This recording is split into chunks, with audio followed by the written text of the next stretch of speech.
There's a particular kind of grief that shows up not at the funeral, but 3 weeks later, staring at a spreadsheet your husband kept for 30 years in his handwriting, and realizing you have no idea what half of it means. A woman I worked with, I'll call her Carol, had never once paid a bill in her marriage. He handled it, she told me. Not because I couldn't, but because we decided it early on and never revisited it.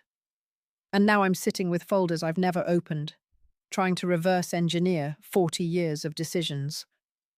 If you're sitting with a version of those folders right now, I want you to hear this first.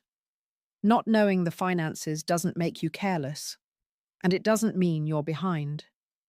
It means you built a marriage the way most people do, by dividing the labor, trusting each other, and never expecting one of you to have to do it all alone, this soon.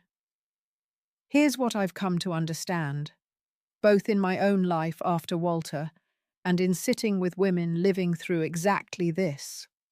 The instinct to fix everything immediately is strong, and it's usually the wrong instinct.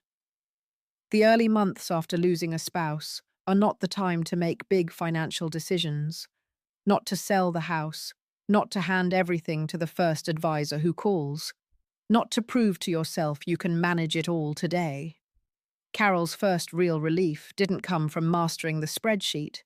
It came from sitting down with a financial advisor and simply asking, out loud, without embarrassment, "I don't understand any of this. Can you start from the beginning?" She told me that sentence was harder to say than she expected, and it was the thing that actually moved her forward. So if you're staring at a ledger someone else used to keep, I wouldn't ask you to become an expert overnight. I'd ask you to find one person you trust who can sit beside you and start from the beginning, as many times as you need to hear it.